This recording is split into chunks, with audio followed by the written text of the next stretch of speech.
निर्गमन 12 अध्याय और उसका 42 वचन।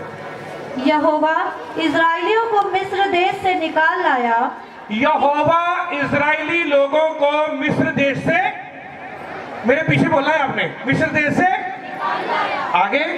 इस कारण वह रात उसके निमित्त मानने के योग्य है। वो रात जो है वो उसके निमित्त मानने के योग्य है। आगे, यह यहोवा की वही रात है जिसका पीढ़ी पीढ़ी में मनाना इजराइलियों के लिए अवश्य है। सब बोलेंगे हालेलुया। ये वही रात है जिसका पीढ़ी दर पीढ़ी मनाना इजराइलियों के लिए अवश्य है। सिर्फ वही इजरायली नहीं बल्कि हम भी इजरायली हैं जिन्होंने अपने आप को उस यीशु मसीह के साथ जो क्रूस के ऊपर चढ़ाया गया, जिसने अपने आप को उसके साथ जोड़ दिया, जिसने अपने आप को उसको ग्रहण कर लिया, यीशु मसीह को अपना उद्धारकर्ता करके ग्रहण किया, तो उनको भी ये त्योहार जो है वो मनाना जरूरी है। सब बोलेंगे हालेलुया। पाप की गुलामी से यहोवा इजराइलियों को मिस्र से उस गुलामी से निकाल कर लेकर आया। जैसे यीशु मसीह मुझे और आपको और पूरी दुनिया को उनके पापों से वो छुड़ा करके उसने अपने आप में उसने पैवस किया है, हमें बचाया है, हमें ग्रहण किया है ताकि हम उसके बन जाएं, हम उसके बेटियां और बेटी बन जाएं। ऐसे ही उसने मुझे और आपको वो पाप की गुलामी से बचाया है। सब बोलेंगे हालेलुया, हालेलुया। एक और वचन मैं चाहता हूं कि इस वचन को आप पढ़ें।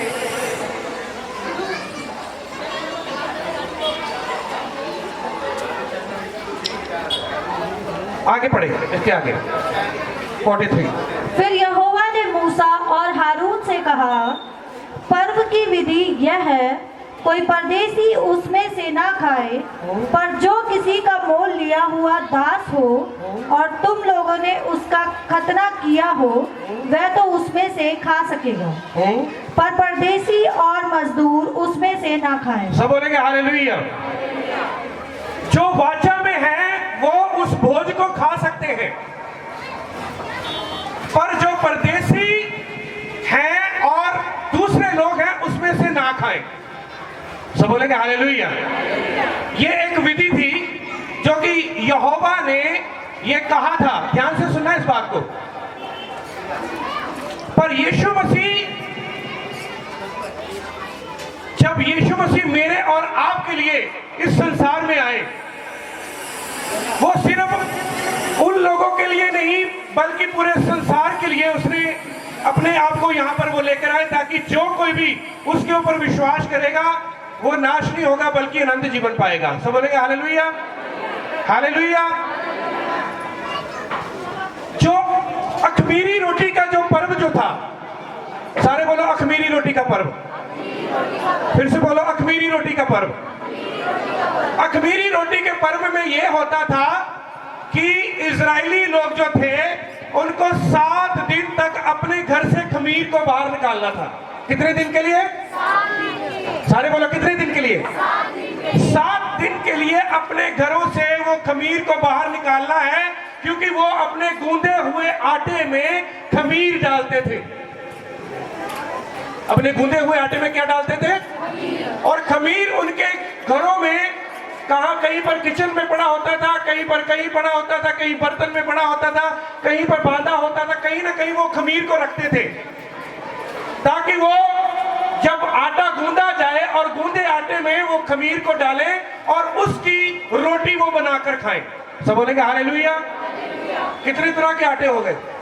2 तरह के। सारे बोलो कितने तरह के आटे? 2 तरह के। एक खमीरी आटा है और एक क्या है? एक गूंदा हुआ आटा है, ताजा ताजा आटा। इस बात के लिए नोट करना है इस बात को, क्योंकि मैं विश्वास करता हूं कि आप इस बात को आप समझ के जाएंगे और इस बात को आपके ऊपर ये भेद खुलेगा, क्योंकि ये भेद जिनके लिए वो भेद था उनको समझ नहीं लगा, क्योंकि यहोवा उनके साथ उस भेद के द्वारा वो बात करना चाहता था पर वो समझे नहीं। पर जितने लोग समझ गए उसके ऊपर यहोवा की दया हो गई। सब बोलेंगे हालेलुया। खमीरी रोटी जो थी, जो खमीरी जो आटा, जो खमीर जो था, वो गूंदे हुए आटे में डालना है और उसकी बनाने पर अब यहोवा ने मूसा से कहा कि इन इजरायली लोगों को कहे कि 7 दिन तक इस खमीर को क्या करना है, बाहर निकालना है। और खमीर को पता कैसे इकट्ठा करना है? लकड़ी के चम्मच के साथ। सारे बोलो किसके साथ? सारे बोलो किसके साथ? लकड़ी के चम्मच के साथ उसको इकट्ठा करना है और उसको मलमल के कपड़े में बांधकर बाहर छोड़कर आना है। सब बोलेंगे हालेलुया। यहोवा के वचन, क्योंकि मैं आपको सारे वचनों में आपको दे सकता हूं और मैं दूंगा भी, वो मेरे और आपके लिए वो खमीर बन गया, वो मेरे और आपके लिए वो पाप बन गया। वो पापी था नहीं, वो गुनाहगार था नहीं, उसने कभी कोई पाप किया नहीं था, पर मेरे और आपके लिए वो खमीर बन गया। सब बोलेंगे हालेलुया। मेरे और आपके गुनाहों के लिए वो पाप बन गया, उसको क्रूस के ऊपर चढ़ाया गया।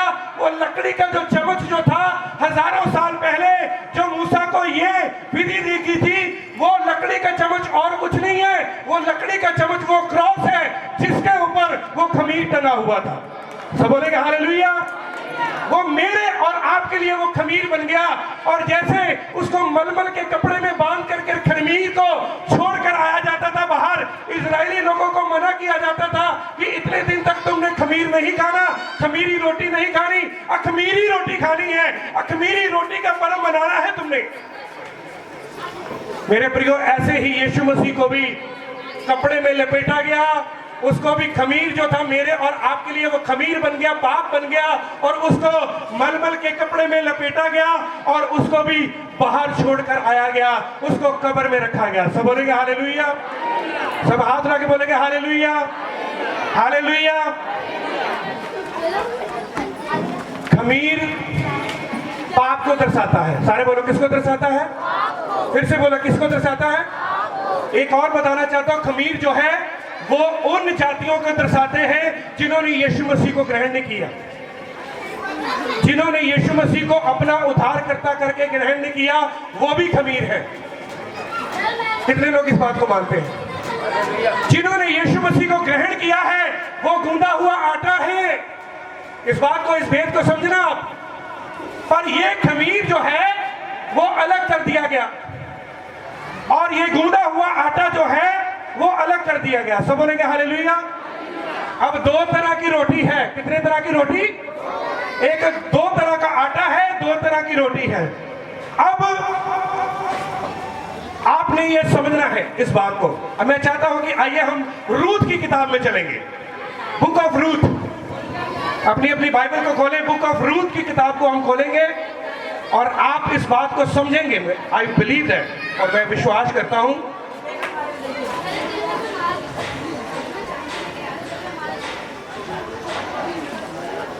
रूथ उसका 2 अध्याय और उसका 14 वचन। रूथ उसका 2 अध्याय और उसका 14 वचन बांसी पढ़ेंगे इसके। फिर खाने के समय बोआज ने उससे कहा, यहीं आकर रोटी खा और अपना कौर सिरके में डुबा। तो वह लवने वालों के पास बैठ गई और उसने उसको भुनी हुई बालें दी और वह खाकर तृप्त हुई, वरन कुछ बचा भी रखा। सब बोलेंगे हालेलुया।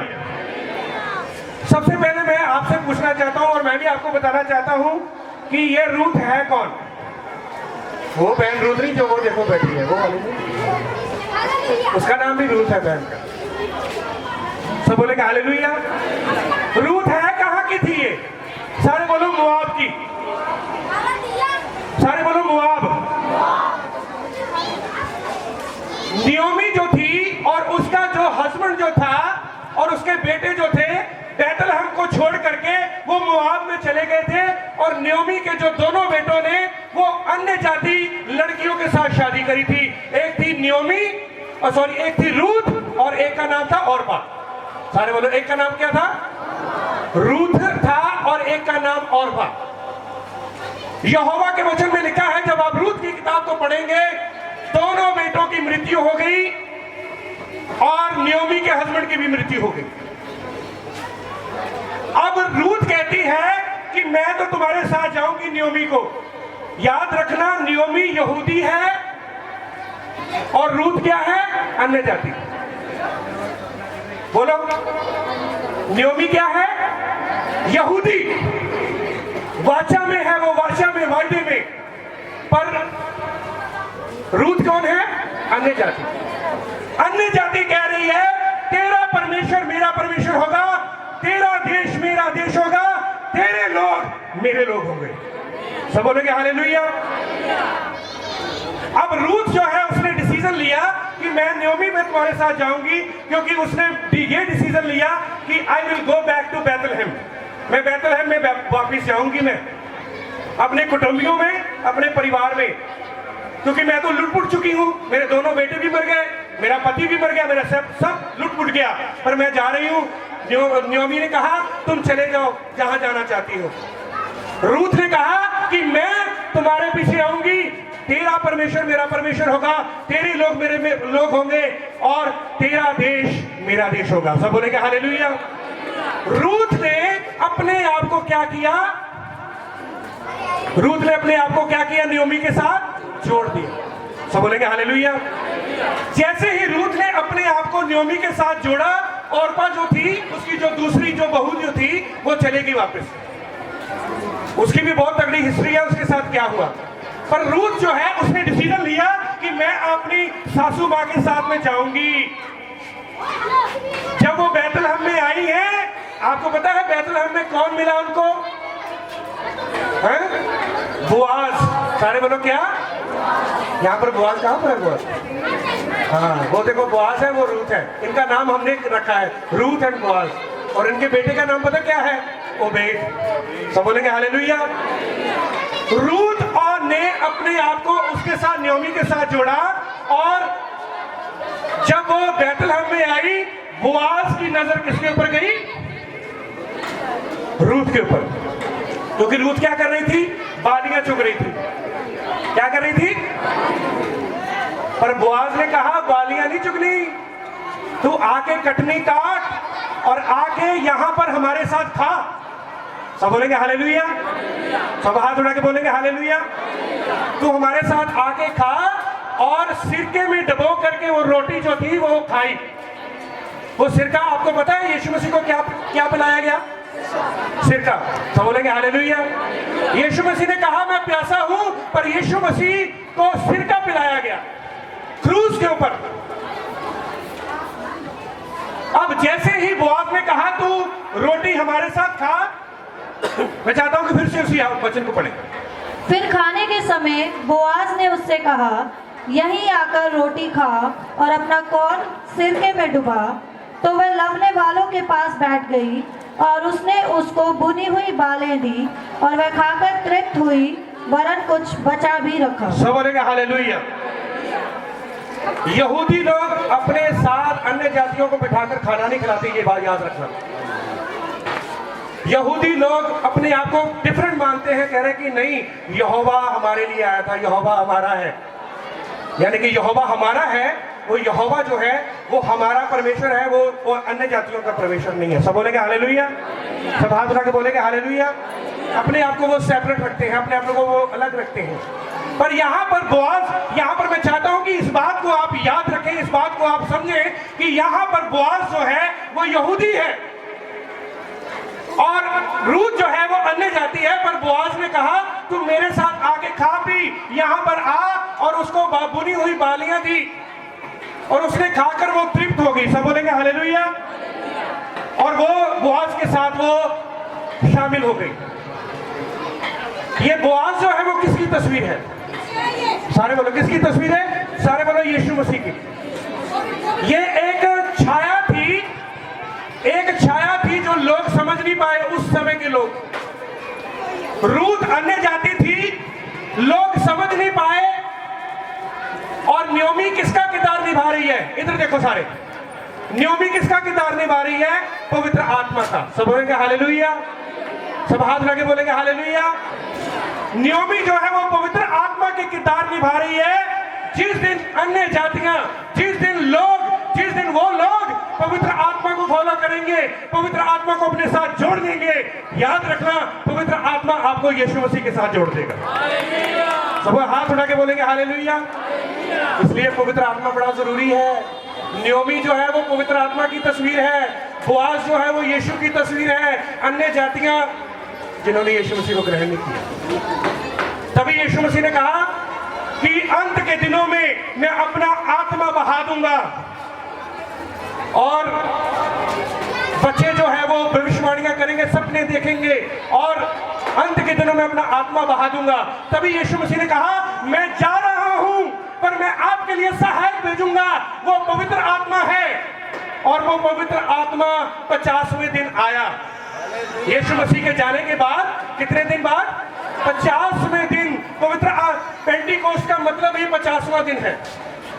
और पेंटिकोस्ट के दिन पता कितनी रोटियां तोड़ी जाती थी? 2। सारे बोलो कितनी रोटियां? और वहां पर जब मूसा के समय में कितने तरह के आटे थे? 2 तरह के, एक खमीरी और एक अखमीरी। सब बोलेंगे हालेलुया।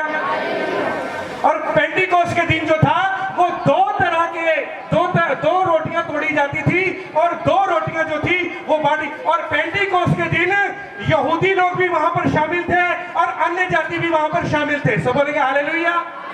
सब हाथ उठा के बोलेंगे हालेलुया।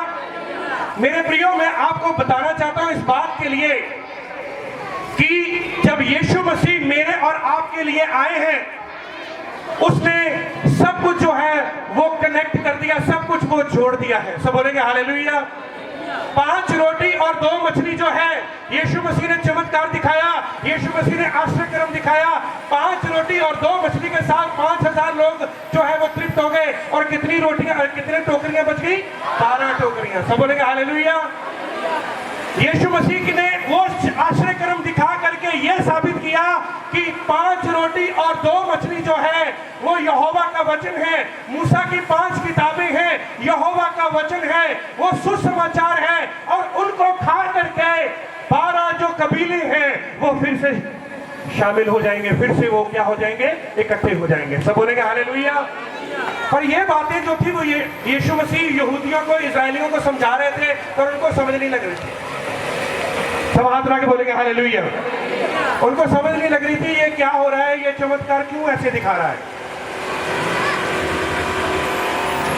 रूत का बोआज के साथ जुड़ना, नियोमी के साथ जुड़ना और रूत बोआज के साथ उसकी शादी होनी, ये मेरे प्रियो एक बहुत बड़ा रहस्य था। सब बोलेंगे हालेलुया। जैसे ही रूत ने अपने आप को बोआज के साथ, नियोमी के साथ जोड़ा और उसने सिरका जो था वो अपनी कोरी जो थी, अपना जो रोटी जो थी वो सिरके में डुबो करके खाई और बोआज के साथ खाई। सब बोलेंगे हालेलुया। जब यीशु मसीह क्रूस के ऊपर थे, ध्यान से सुनना, हो सकता है डिस्टर्बेंस आसपास हो रही है, पर आप इधर ध्यान देना, क्योंकि जब यीशु मसीह क्रूस के ऊपर थे, जब यीशु मसीह क्रूस के ऊपर थे तो यीशु मसीह ने सारे लोगों को, सारी कायनात को अपनी तरफ खींचा। आइए हम पढ़ेंगे इस वचन को, पढ़ेंगे हम सब इस वचन को पढ़ेंगे। मैं चाहता हूं कि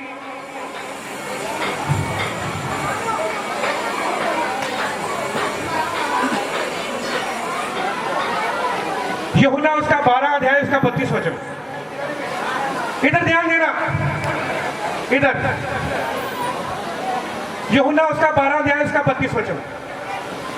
और मैं यदि पृथ्वी पर से ऊंचे पर चढ़ाया जाऊंगा तो सबको अपने पास खींचूंगा।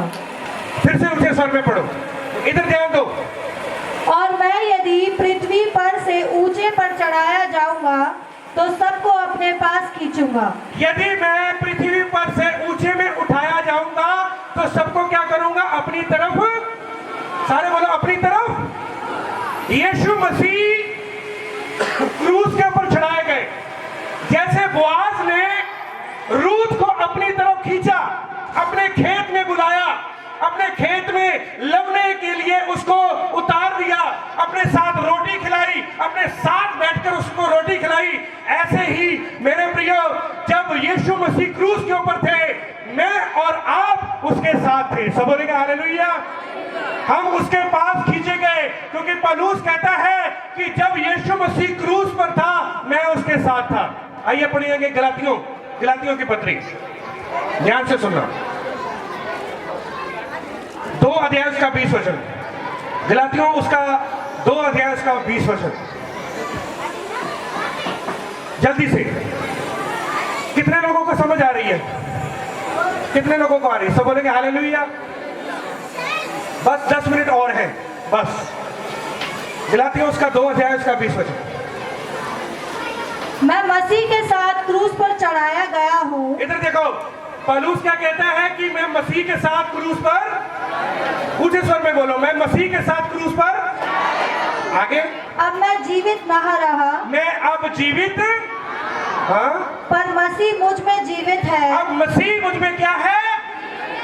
जब रूथ ने बोआज के साथ अपने आप को जोड़ा, उसके साथ रोटी खाई, उसके साथ लड़ने के लिए उसके खेत में उतर गई, ऐसे ही यीशु मसीह क्रूस पर था और क्रूस पर जा करके उसने पूरी मनुष्य जाति को अपनी तरफ खींचा। और पौलुस कहता है कि जब यीशु मसीह क्रूस पर थे, मैं उसके साथ था। सब बोलेंगे हालेलुया। उसने खींचा, यीशु मसीह ने हर मनुष्य जाति को खींचा है, हर एक जाति को खींचा, हर एक व्यक्ति को खींचा है। और जो कोई भी अपने आप को क्रूस की कथा के साथ, उस सलीबी के साथ, उस सलीब के साथ जोड़ेगा, तो ये याद रखना, उसके जीवन में जैसे रूथ के जीवन में आशीषें और बरकतें आई, उसके जीवनों में भी आशीषें और बरकतें आएंगी। सब हाथ उठा के बोलेंगे हालेलुया। आप मुझे बताओ, रूथ के जीवन में क्या बड़ी बात हुई थी? क्या बोआज ने रूथ के साथ क्या कर ली थी? शादी। क्या कर ली थी? शादी कर ली थी। इसका मतलब 2 रोटियों का एक होना जरूरी है। खमीरी रोटी बड़ी पसंद लगती है कईयों को, बढ़िया तरी में डुबो करके यहाँ खमीरी रोटी खाते हैं ना। क्यों? यहोवा ने वो खमीरी रोटी जो थी, जो वो इजराइल में खाते थे या आज भी लोग खाते हैं, वो क्यों टेस्टी लगती है, क्यों स्वादिष्ट, क्यों वहां पर वो खाई जाती थी? क्योंकि यहोवा उस रोटी के द्वारा वो ये समझाना चाहते थे कि खमीर और अखमीर जब ये इकट्ठा होता है तो क्या होता है? रोटी बनती है। क्या बनती है? एक रोटी बनती है। और वो रोटी कहां पर जाती है? आग में। और जब वो आग में जाती है तो वो फिर एक रोटी बनती है, और जब वो एक रोटी बनती है उसको खाया जाता है। तो इसीलिए यीशु मसीह ने कहा कि जीवन की रोटी क्या है? मैं हूं। सब बोलेंगे हालेलुया। यीशु मसीह ने कहा कि जीवन की रोटी मैं हूं। मेरे प्रियो, ये 2 रोटियां जो हैं, ये 2 आटे जो हैं, ये 2 रोटियां जो पेंटिकोस्त के दिन तोड़ी जाती थी, वो 2 रोटियां, ये एक अन्य जाति है और एक यहूदी है। Never under estimate Jewish people. अपनी जिंदगी में कभी भी यहूदी लोगों को, इजरायली को लोगों को कभी भी अंडर एस्टिमेट मत करें, क्योंकि वो लोग हमारे लोग हैं। सब बोलेंगे हालेलुया। हमें उनके साथ जुड़ना जरूरी है। आज क्यों इजराइल में लोग जाते हैं? इजराइल में लोग जाते, वहां की मिट्टी भी लाओ, वहां का पत्थर भी लाओ, वहां का पानी भी लाओ, या ये भी लाओ, वो भी लाओ। क्यों? क्योंकि अपने आप को उनके साथ जोड़ना तो चाहते हैं, पर उनकी जो विधियां हैं या उनकी जो परंपराएं हैं या उनकी जो गहराइयां हैं वचन की, उनके साथ अपने आप को नहीं जोड़ते। सब बोलेंगे हालेलुया। यीशु मसीह कौन थे? मुझे बताओ आप, यीशु मसीह कौन थे? आने जाते थे या यहूदी थे? यहूदी थे ना।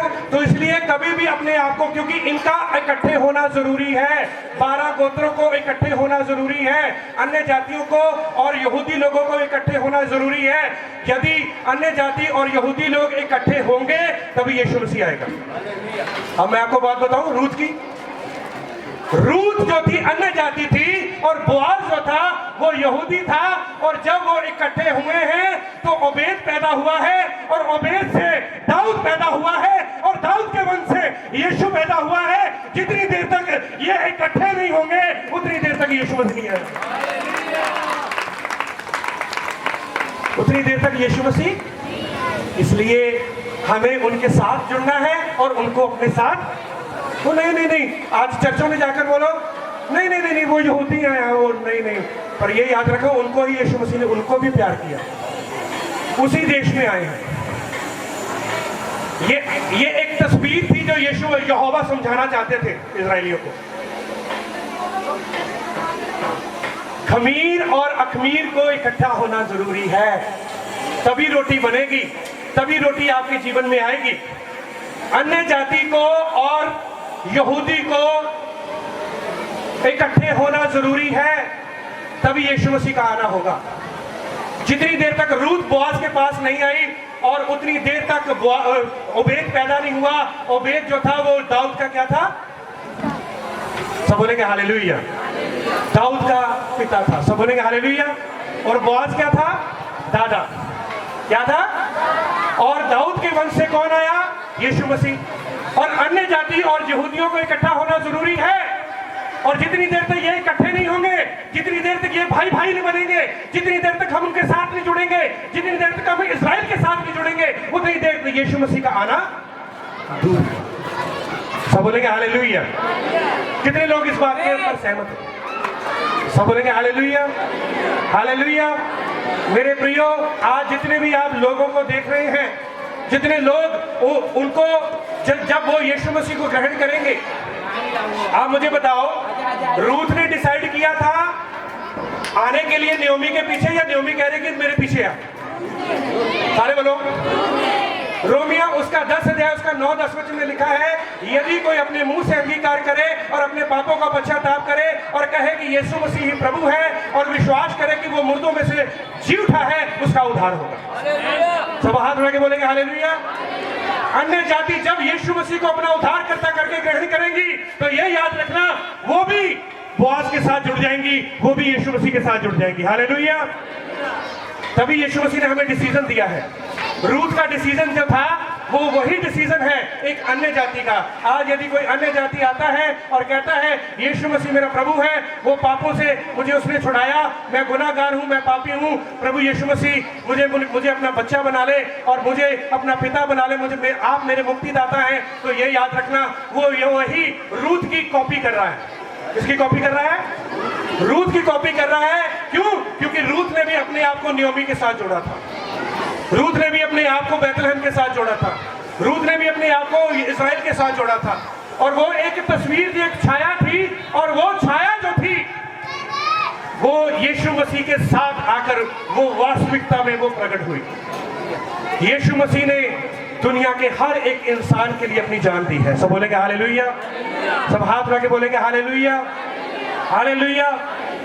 एक और वचन पढ़ेंगे, फिर उसके बाद मैं खत्म करूंगा। मैं चाहता हूं कि एक और वचन पढ़ें, रूथ और उसका 3 अध्याय।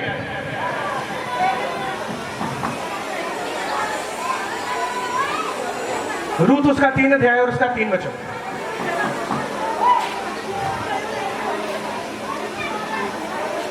रूथ उसका 3 अध्याय उसका 3 वचन, बस लास्ट। Praise the Lord.